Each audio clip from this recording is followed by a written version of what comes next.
This is the Bax and Grant Sports Show presented by Sports Radio America. I'm back. And this is Grant. Grant, welcome back. I'm alive. Don't worry. I missed you. I'm good. You were off on assignment on Friday's show, and we had to bring in a whole trove of people just to cover for your skill set, and we did all right. I know, I'm important. Don't worry. You are. You're very important. Intern Laura did a fantastic job filling in for your Grant's rant. That's what I heard. It was very fashion-y of her. She raved about jerseys. She look, there's the Bumblebee jerseys of the Steelers, and it's just, she didn't actually sound like that.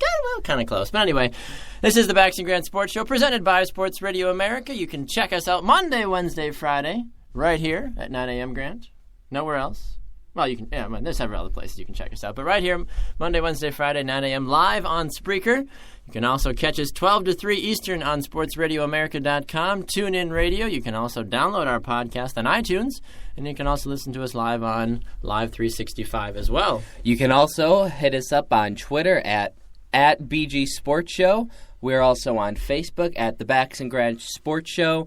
And you can send us an email at bgsportshow@gmail.com. You can send us any of your questions, comments, concerns, anything, constructive criticism, anything you feel necessary to tell us. We'd be happy to listen. Yeah, we love hearing from you guys, the fans. You've made us what we are today, and we are very grateful for that. We've got over all kinds of reactions from different people. We've got some other fun stuff, some things in the works, and we'll try to get those potentially out to you folks as well in the upcoming week.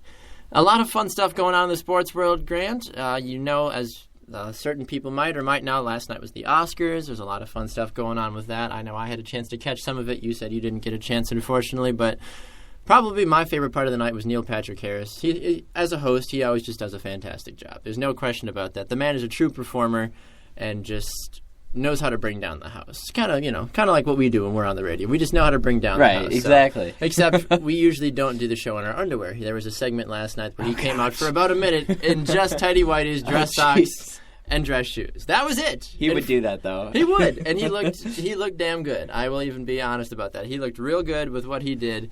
And he did a great job, though. Brought down the house. People loved him. It was a terrific show. But you know who else brings down the house on a consistent basis, Grant? Who is that? LeBron James. That is very true. LeBron James has officially passed Allen Iverson on the all-time NBA scorers point list. And, you said you were almost a little surprised that it took him as long as it did. Right. For as many points as he scores in a game, you would feel like he'd be a little higher on the list. But, I mean, I'm probably crazy because of all the rich history that the NBA has of huge talent. Like, there's just so many people like Jordan, Chamberlain, Larry Bird, all these greats that have played for a long time and are probably a lot higher up on this list. And so, yeah, I guess now thinking about it a little more, I'm not too surprised, but he's only number 22 on the list. So it's kind of it's kind of weird thinking that there's 21 people that have scored more than him. Then you would think, at least in my opinion, that he would be a little higher on that list. Because if you're like a football fan like we are, you've lately been seeing people like, Brett Favre, then Aaron Rodgers, Peyton Manning, Tom Brady breaking all these NFL records from all the all-time NFL, which started in the 20s. So it's just kind of weird seeing, at least maybe that's what it is for me, that all these records are being broken in the NFL, but in the NBA, somebody's 22nd. Yeah. And the best, arguably, in the league and has 21 people better than him points for Well, career. Considering some of the guys that are ahead of him, though, they've played longer than him. Correct. The next guy in front of him on 21 is Ray Allen. Ray Allen has played for numerous seasons in the league. I mean, James has 24,383 points in his career. He's only 122 points away from Ray Allen. I suspect by the end of this current NBA season that LeBron James will probably have broken the top 20. He'll probably finish high teens. Because if he's only 122 points away and he averages about 26 points a game, he'll definitely break, he'll at least break the 20-point barrier, in my opinion, come late season, if not, the complete end of the season, which, you'd probably think it would be possible. But it's funny, Grant, because he doesn't score the most points traditionally in a game, as we've seen some of the other big stars, like James Harden from the Houston Rockets. He averages 27.2 points a game. Even Russell Westbrook from Oklahoma City Thunder averages 26.2 points a game. Those are some guys that I'm sure will etch their name in the record books as well come in the next few seasons. And James Harden has already talked about is to be a front runner for the MVP candidate as well. Yeah, there was actually a poll on that at Sports Nation, but Steph Curry was overwhelmingly the favorite by like 75%. Rightfully so, yeah. But there is an outside chance that if there's anybody that's going to catch Steph Curry, it'd be James Harden. Exactly. He's no doubtedly, I guess in my opinion, the only really big player from the Houston Rockets, and he's really their only chance. And I mean, I guess it takes a team effort, but in basketball you can kind of have that one big star. But I guess you could say that LeBron James was the one big star that Cleveland had way back when. And they couldn't win a championship. They did make a few good runs, but there was never any consistent play. It was like, okay, you got LeBron, and who else do you have? Exactly. And then he goes to Miami, it's like, you got LeBron, you got Bosh, you got Dwayne Wade, you got Ray Allen. It's just... Miami utilized their big 3.5 because Ray Allen wasn't considered a part of that big 4 or big 3, I guess. And then now he comes to Cleveland. He's got Kevin Love. He's got Kyrie Irving. They've got some good players. I wouldn't consider them comparable to what Chris Bosh and Dwayne Wade were a few years ago, but there's still some good, talented players that will definitely help Cleveland make a strong playoff push. Other people trying to make a playoff push, though, or just a push in general, I thought it was funny, Grant, that Jameis Winston had the audacity to say that he's going to win the Super Bowl next year. That's a little much, especially that right now a lot of people are putting him with the Bucs, which I guess you can debate that if the Bucs want to pick up a defensive player. I think that they could go wrong with picking Jameis Winston as a quarterback because of his off-field issues, and that it's a really big risk drafting quarterbacks because they really don't work out that often in the first round. But to say that he'll go to the Super Bowl not knowing which team he's going to go to, because if he goes to the Bucs, nobody's going to be picking them to go to the Super Bowl. They'll be lucky to break 500, even if Winston is their quarterback. Even if Mariota's their quarterback, they're going to have a hard time breaking 500 next year. Well, even if they do break 500, it'll be a big deal for the team. That'll be a great turnaround from going 2-14 and let's say going 9-7. Yeah, that would be great for the team. But winning the Super Bowl, that's really big to come out and say, and that's really not good for your to show off your persona if you're coming out and saying, I've changed, I'm more humble, I'm not going to have these off-field mistakes. And I mean, it's not an off-field mistake, it's just seen as it's extremely cocky when you don't even know which team you're going to be on. You don't even know if you're going to be the starting quarterback, because let's say you're not drafted to the Bucs, and you're drafted to, let's just say for fun, the Seattle Seahawks. They already have. I'm just throwing out. Sure. I doubt he's going to fall to the 32nd pick, but you never know. The Seattle Seahawks are the 31st pick. 31st pick. Yes, because they didn't win the Super Bowl. Oh, you're right. Anyway, but if they get him, my coffee hasn't hit me yet this morning. Forgive me. But if he goes to somebody that already has a decent enough quarterback, he might not start. So he doesn't even know if he's going to start, because look what happened with Johnny Football. He didn't start. And what if he said that at the beginning of the preseason? Now people are going to say, oh, look at what happened to you. And then he comes out and let's say he does the same thing as Menzel and just drops 2 games. Yeah. Just like that, his first 2 starts. So that does not help him in any way, shape, or form. So I do not agree with him saying that at all. No, and we've had this conversation many times where I've even said I would never draft Jameis Winston. I don't care if you gave me a large sum of money and said, hey, we want Winston, go and get him. We'll give you this nice little chunk of change for drafting him, like just hypothetically, obviously. I still wouldn't do it. Just because, sure, on the field he might be a good player, but I'm more concerned about his off-field issues. He's had way too many off-field issues coming in to declaring for the NFL draft. And yes, he had a good showing at the Combine yesterday. He threw the ball well. He looked relatively well put together. He ran a 4.940, which there was a center that ran faster than him, so think about that for a second. Marcus Mariota ran a 4.5, I think, in the 40, so kind of gives you an idea of... I think he ran a 4.54. Yeah, so you can tell the difference, though. Like, Jameis Winston is... I mean, yes, I understand. He's a bigger guy than Mariota. Totally understandable. But still, the fact that he almost didn't even break 5 seconds... Right. Yeah. But Jameis Winston also has, and I've said this multiple times, and I think this is what sets him apart from Mariota, is his arm strength. He does, you're right. And he is stronger, and I feel like he has a little bit more of a stronger presence. And Mariota just kind of shows up to the party as a strong number 2 pick. And from what we saw from the Combine, that it was pretty much that Winston was a little stronger of the quarterback and that he's favored to be the number 1 draft pick. But we don't know what the Bucs are going to do. For me, and we've said this, I don't think drafting a quarterback in the first round of the draft anyway, maybe even your first pick, is not a good idea. It hasn't really panned out for people, even though the number 1 picks have worked out fairly well. I was going to say, you can make arguments because guys like Andrew Luck have turned out relatively well. You can make it look at a guy like Aaron Rodgers, who was drafted late in the first round, back in 2006, I believe it was. He's turned out pretty well, like Peyton Manning. Some of those guys have turned out good. But you're right, though. A majority of the number 1 or first-round quarterbacks usually don't go on to have crazy big illustrious careers. Well, maybe not. Let's say this, I would be okay with drafting them, but not starting them right away. Sure. So use it as a future pick, because I feel like what happens a lot of the time is that these number 1 picks come in with a lot of hype, and they get out there and play, and they're given a little bit bigger contracts than any other rookies, and then they're expected to play at veteran level. And when they don't, they're automatically cast to the side, and then nobody else wants to pick them up. Which is kind of foolish because these are kids that are, 20, 21 years old max usually, going into the NFL. You've got guys in the NFL that have been playing for potentially 10-plus years. Like, these guys are not, some kid that just showed up on campus and like, oh, I'm here to play. No, these guys have been consistently doing this for years.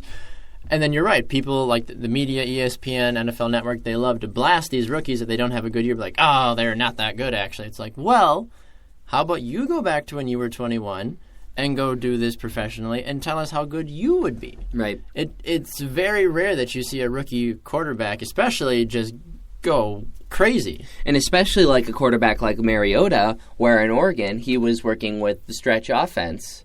Or spread, excuse me, not stretch. Spread offense, yeah.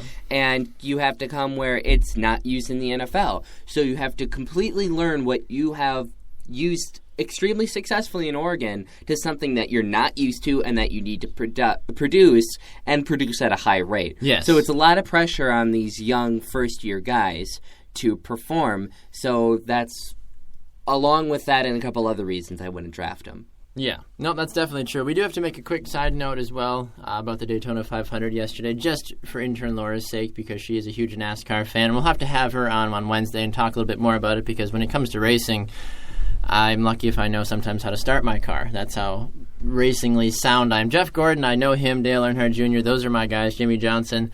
Aside from that, I don't know if I've ever heard of Joey Logano, who won the Daytona 500 yesterday. I follow NASCAR a little bit, and I've heard of Joey Logano. He's kind of...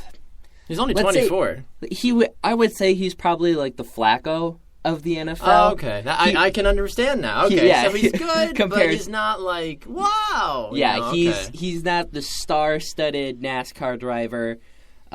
Personally, Stewart is my favorite, and Tony Stewart? Yeah, Tony Stewart, and he wrecked, I believe. I believe that's what Laura said, that I believe so, he wrecked. But he would be considered the Flacco of the NFL for people that don't understand NASCAR. I understand NASCAR so much better now. Joey Logano, Joe Flacco, it makes so much more sense now. All right, well, we're going to take a fast break. When we come back, we've got some fun stuff to talk about. Continuing on with the NFL, we're going to chat about a great quarterback debate, and then we're going to go back to our childhood with a little backyard football. Then later on in the show, we're going to talk about some of the issues happening in Major League Soccer right now and close it up with a fun game of What If. This is the Bax and Grand Sports Show presented by Sports Radio America.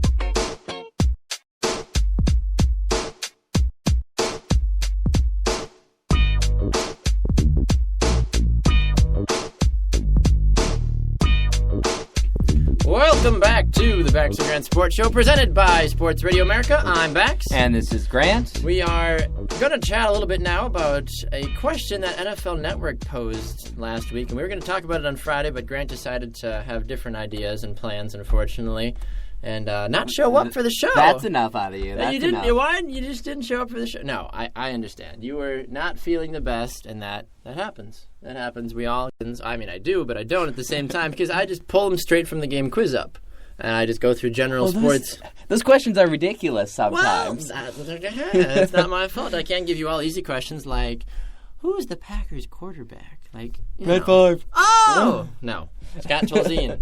Come on, you my should bad. know that. Anyway. Speaking of quarterbacks, NFL Network posed a question last week asking if you had to win one game, just one game, in the NFL, and you had to choose a quarterback, and your options were, number 1, John Elway, number 2, Joe Montana, number 3, Tom Brady, and number 4, Aaron Rodgers. Who would you pick?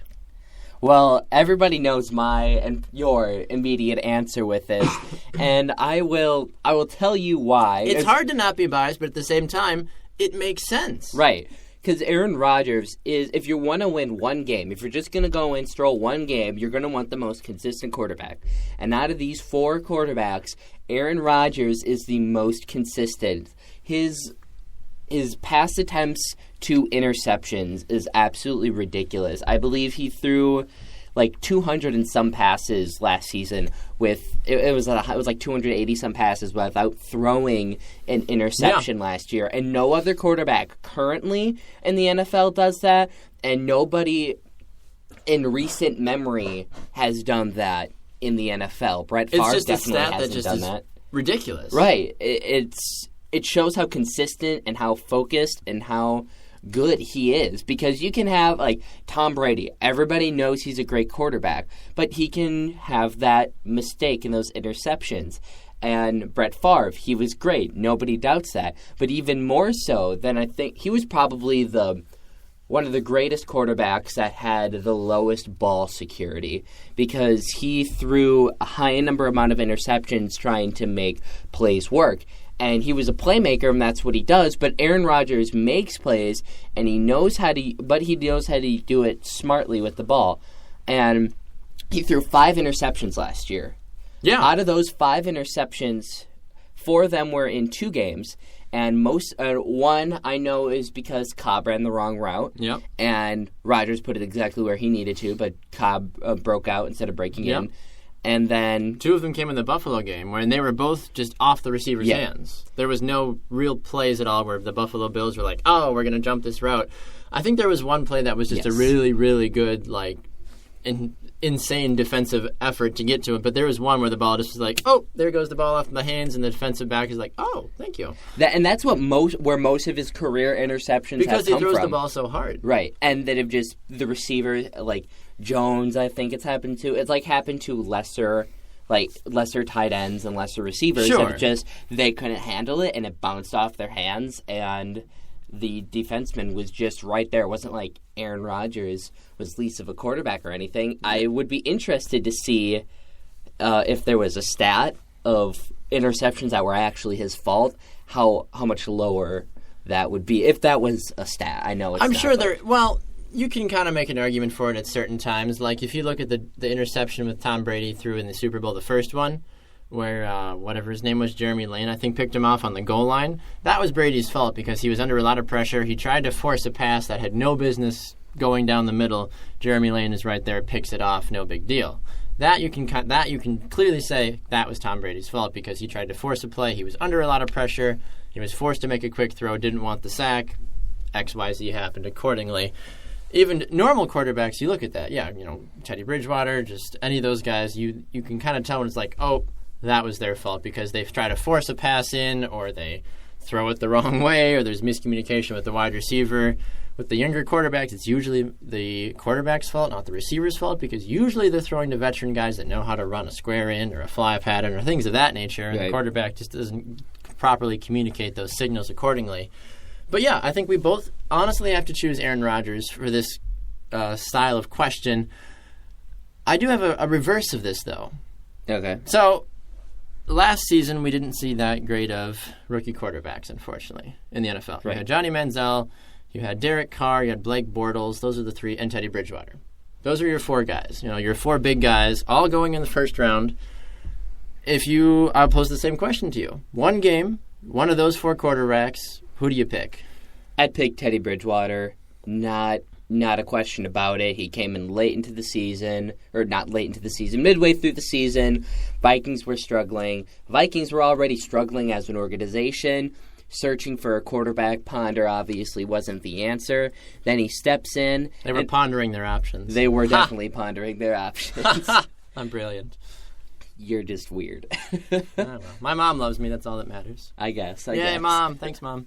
But he comes in and wins the majority of the Vikings games. If they win a couple of close games, they'd be over 500. They'd have won 10 games last year. I think we've tracked it to 3 games that had they only lost by 3 or 7 or less points. Had they won those games, they would have been a 10-win team. Right, and possibly in the playoffs, maybe a game out, but definitely good for a Vikings team that has been struggling. And he came in with little to no experience, rookie year in the NFL. Not the greatest team. A decent receiving core, though. I think out of all of the quarterbacks, he probably had the greatest receiving core. Yeah, you might be able to argue that Manziel maybe had some targets. No, because Josh Gordon wasn't around long enough to do much of anything. And True. Cecil Shorts down in Jacksonville, that's not a comparable really receiver or target. Oakland, you had James Jones, but he didn't do that great this year. Right. So, yeah, I would definitely say that as the season went on, you had 4 good receivers. You had Greg Jennings, you had Charles Johnson, Jarius Wright, and then you had Cordell Patterson along with Kyle Rudolph as well, occasionally when he wasn't hurt. So you had a good core group of guys around Teddy Bridgewater. None of them are explosive, breakout, over the top, take the top off a defense wide receiver right now, but they were still pretty consistent. Right. And like you said, the Vikings were close to getting over 8 wins. They were close to breaking into the playoffs, but it just didn't go their way in a few games, unfortunately, which kind of caused them to slide out. But yeah, I would definitely take Bridgewater in this year of rookies. Sure. Now, just as a sidetrack for the Vikings as well, fast, do you think Green Bay more than likely will win the NFC North? Just pretty safe to say that. I don't know about that. Within reason. It's pretty... Well, I wouldn't bet the house, but I'd bet the garage. Okay, we'll go with the garage. And the dog. I'll raise you the cat. Okay, sounds good. I'll have to go buy a cat now. Who finishes second? Does Minnesota sneak past Detroit? Or does we see Chicago finally get their act together and surge up to the top finally? Chicago is going to be the bottom of the North this next season. They're going downhill. Even with their new coach, with John Fox? It's going to take more than a coach. They're going to need to redo the entire higher-ups. I'm thinking they even need to move. Well, I don't want them to move, though, because Chicago Bears, it's such a historic.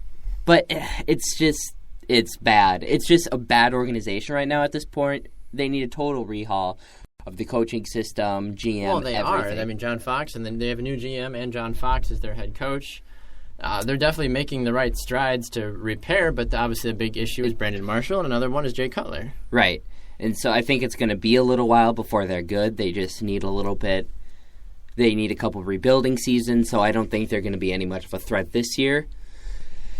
It's going to be interesting what the Vikings do this off season. They need a new line, both sides of the ball, like Connor has said. Yeah, in Connor past Christensen, shows. our Vikings expert, has come on and talked about several options for them a few times. And they need one of their younger receivers to break out and have an excellent season, and they need Bridgewater to stay consistent. Yeah. If that happens, I believe that they are going to beat the Lions, because I think the Lions are going to be a little bit less than they are this year. Mm-hmm. I think they might be the same, but I think they might lose a little bit of their hype, especially if they lose Ndamukong Suh, because there's been talks about... And their Farley. I can't think of his first name right now, but they also have a chance to lose their 2 big defensive tackles this season. Right. So if that happens, I believe that their high-powered defense will suffer from that.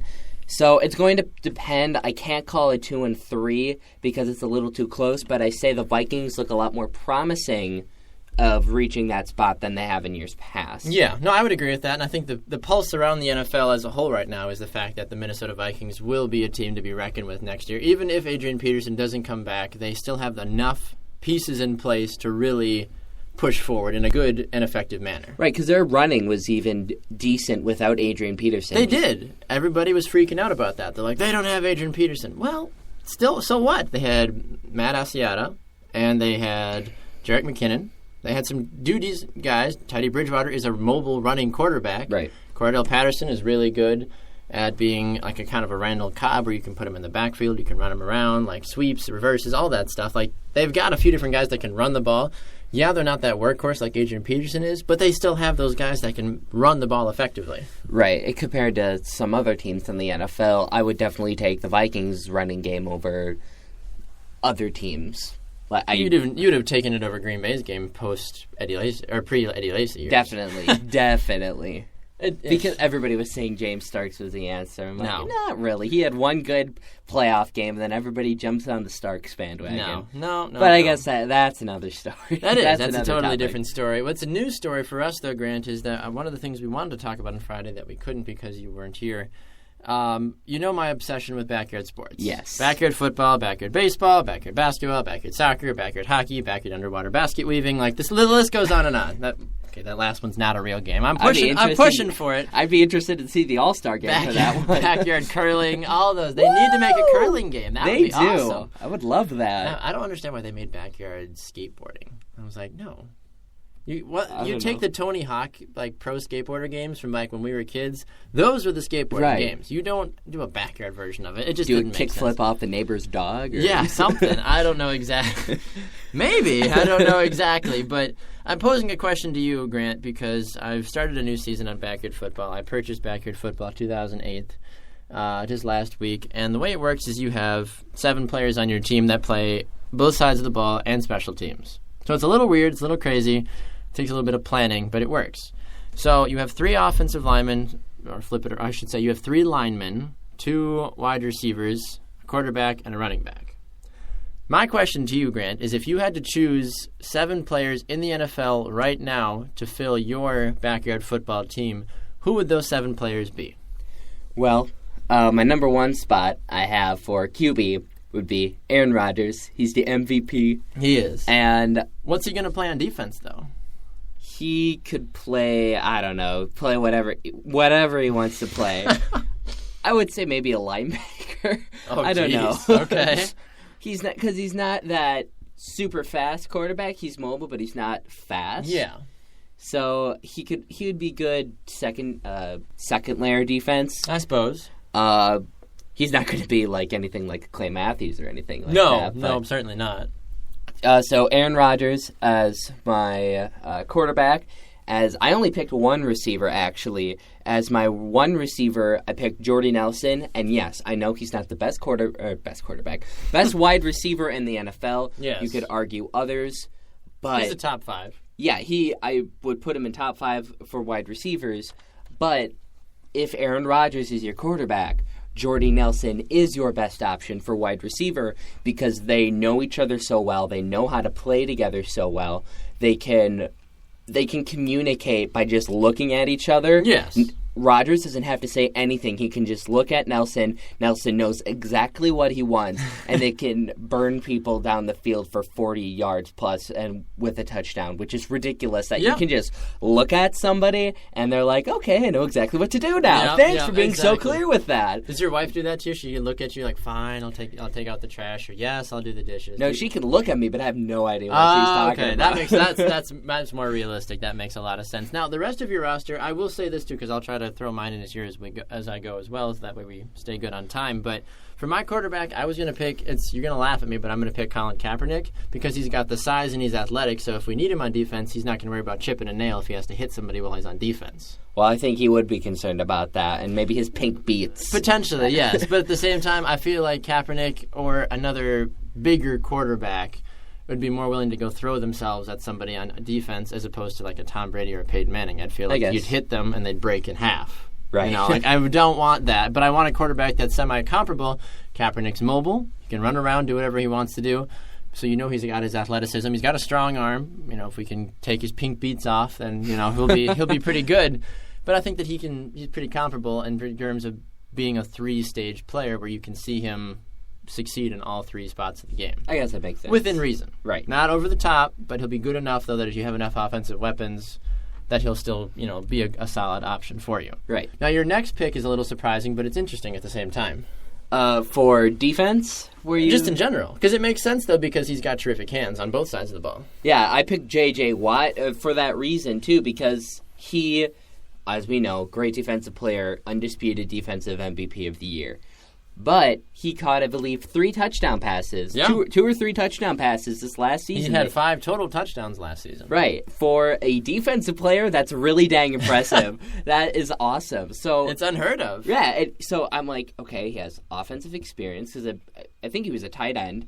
Yeah. He was lined up as a tight end on goal line formation a few times. And I mean, you don't have the most extreme route running, but you know a little bit of the offense then, and you have decent hands, and you know how to beat a defender. So I'm like, why not? He could be a solid line. If you need him for a tight end, he'd be great. Yeah. And, of course, he's a great pass rusher. Great defender. So I was like, why not? Yeah, no, it makes total sense. Now, you have Adrian Peterson as your running back, yes, which makes sense because he's a workhorse. He'll get you the offensive yards you need, but he's also a big, strong guy and athletic on defense. Maybe he'd be your middle linebacker. He can run around, hit somebody, because you'll probably want Richard Sherman, who you have on your team as well. Yes. Prolific hands, great. He had talked about even playing wide receiver for the Seahawks a little bit during the season, which probably would have helped him out a little bit. So you can use AP in a whole nother wider range of people. You can maybe stick him out as a safety, and let him kind of survey the field. But I feel like, Sherman is a defensive back, but in a pickup game, Sherman might almost want to be that safety because I feel like he'd be more of that, I got this, let me go take care of that. Tell us who your 3 linemen are, and then we got to throw over to your rant. Well, I would be using Watt as a lineman. Okay. And then I have Balaga and Mike Upati. Okay. For my linemen. Interesting team. I think you would certainly have a very good backyard season. Who's your kicker out of those 7? I was thinking about it. Because you got to have a kicker. I know. I was thinking about it but how do you choose somebody who's actually a professional kicker though? Everybody's got kicking stats. We saw J.J. Watt at the Pro Bowl though, kicking field goals. So why not make him your kicker for goodness sakes? No problem. No problem with that. Perfect. All J.J. right. Watt's the kicker. Well, you normally have a problem, Grant. That's why we have the segment called Grant's Rant. For those of you that don't know, Grant's Rant is the part of the show where Grant usually has a problem with something or someone in the sports world, and he gets 30 seconds to rant about whatever he wants, and I just get to sit here in awe and keep time and tell him when to stop talking. You ready? I'm ready. On your mark, get set, go! Sports Nation put out a poll that says which current rivalry is the best in sports. It has North Carolina versus Duke, Seahawks versus 49ers, Giants versus Dodgers, Auburn versus Alabama, and LeBron James versus the Spurs. Now, these are good rivalries, but they're not the greatest rivalries. I could say Red Sox, Yankees, Mets, Yankees, any Canadian hockey team. You could say Packers, Bears. When I read this question, I was deeply disturbed by it. You could say. Wow. Yeah, no, it definitely makes sense because when you showed me that question as well, I'm like, wait, what? I'm like, right. The LeBron versus Spurs. I was reading it, and I'm like, okay, these are decent. They're decent rivalries, but great rivalries, they're really not the greatest. You can pick out a lot better rivalries than certainly, that. Yeah. I thought of 4 just off the top of my head that could have definitely filled those spots. Yeah, well, we will definitely be back shortly. Chuck, we're going to talk a little bit more about the MLS free agency going on and a brief update from preseason. We're going to close with What If, and we'll see what else happens in the last 10 minutes of the show. This is the Baxter Grant Sports Show presented by Sports Radio America.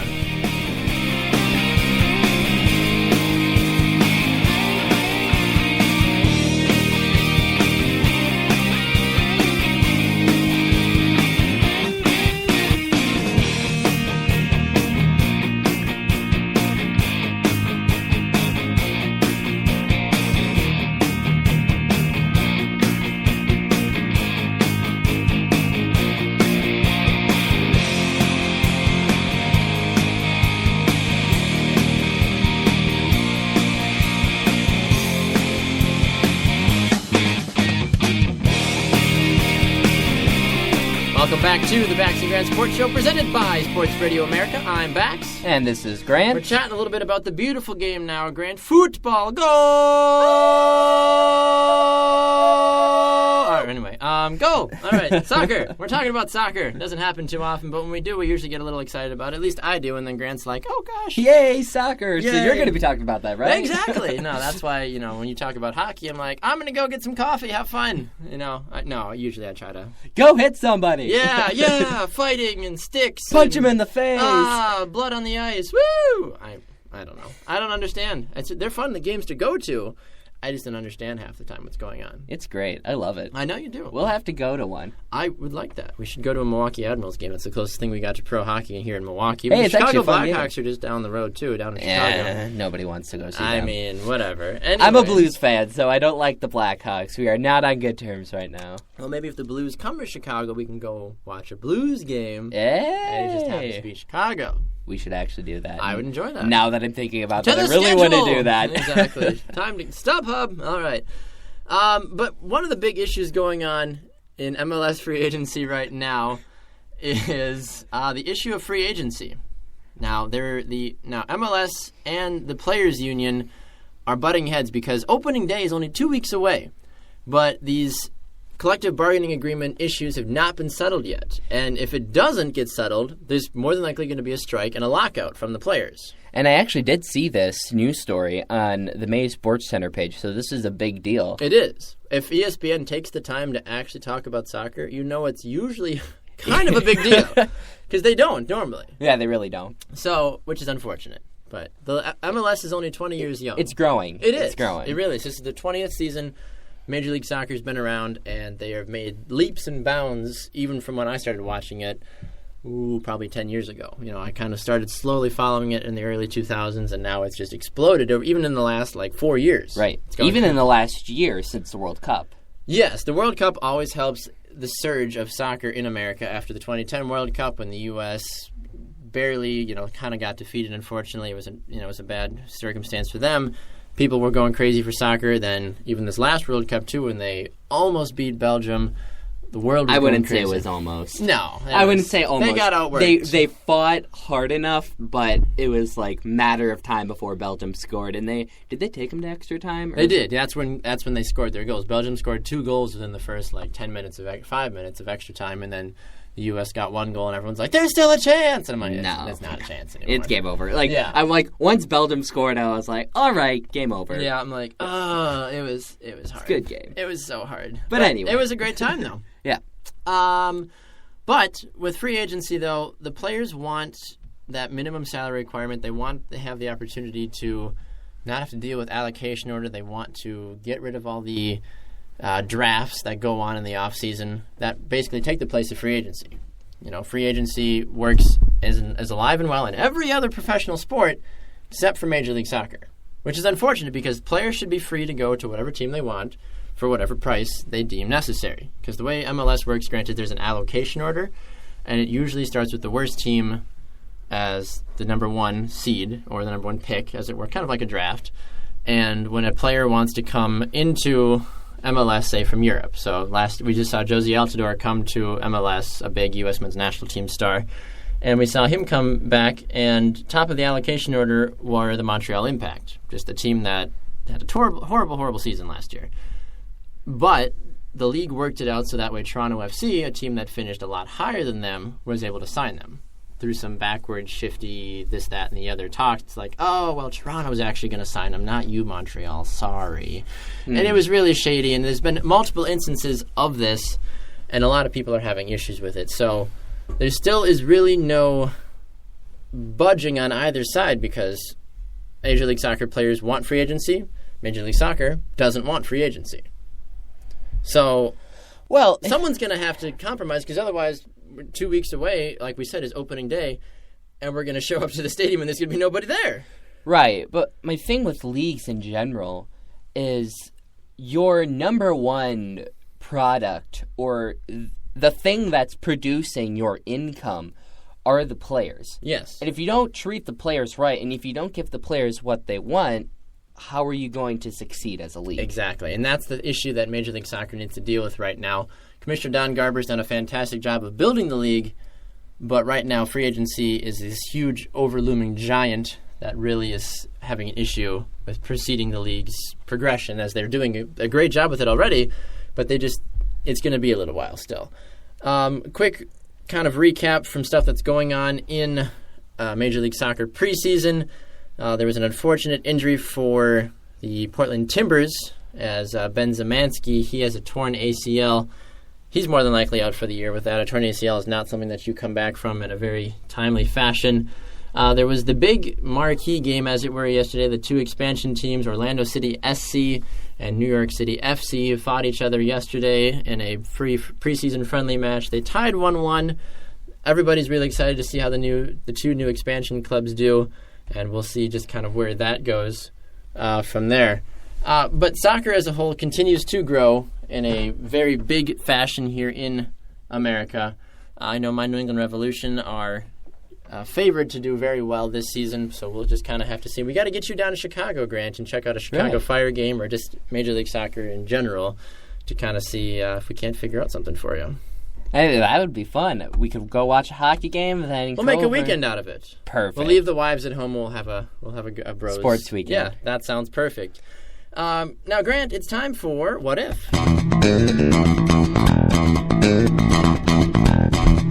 So, for those of you that don't know, What If is the segment of the show where Grant and I pose what if questions to each other about something that has or has not happened in the sports world, and we kind of say, hey, what if this had happened? What would have happened from there? So, Grant, my what if question to you today is, if Drew Bledsoe never gets hurt back in the day, I forget what year it was exactly, does Tom Brady, because Tom Brady replaced him and Tom Brady became the starter post that, if Drew Bledsoe never gets hurt, is Tom Brady still the same type of quarterback that he is today? I would think so. I wouldn't think that much would change, except maybe a few years of progress. Maybe he doesn't play as long, so it would be interesting to see if he'd play longer or shorter, or if they'd maybe win a few less Super Bowls, but I still think Tom Brady would be the elite quarterback he is today. Okay, fair enough. And your question for me, sir? My question is, what if Adrian Peterson comes back to Minnesota? Well, I think if Adrian Peterson comes back, the Vikings will make the playoffs. Interesting. I think that Minnesota will have a fine-tuned offense that will be hard to stop. Their defense will need a little bit of work this offseason, but aside from that, I like the Vikings' chances. I think Green Bay will finish first in the division. I think Minnesota will finish second. I think Detroit is going to just miss, so they'll be in third place, which won't be an official reflection of their season.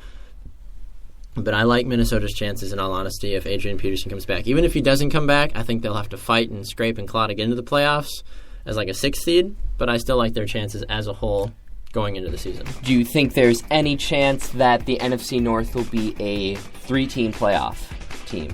Or we saw that with the AFC North this year. I think it's possible. A lot of the other NFC teams, like if you look at the NFC South, they have the possibility to have 3 teams every year go in, but they just had such an awful season last year as a whole from the division. So I don't know. Well, and then you have to kind of look at the Eagles. They went 10-6 last season, and they missed the playoffs, so it'd be kind of hard to get a 3-team division. Yeah. The NFC is certainly growing in talent. Usually everyone's like, it's the AFC. They're always so good. And the NFC, whoever shows up might have a chance. But the NFC is getting a lot better. I will give them that. So we'll see what kind of transpires from there. But Grant, that music means our show is coming to a close. Final thoughts? Yeah, I'm glad to be back this Monday. Sorry I was gone on Friday. I just wasn't feeling well. We missed you. Yeah, Baxter was like, off on assignment. I'm like, try not to blow my guts out into the toilet. But anyway, it's glad to be back. Once again, you can check us out on Facebook, Twitter, email us, bgsportshow@gmail.com, at Bax Grant Sports Show, and the Bax Grant Sports Show on Facebook. All right, he's Grant, I'm Bax. We'll see you all on Wednesday. Have a great rest of your day, folks.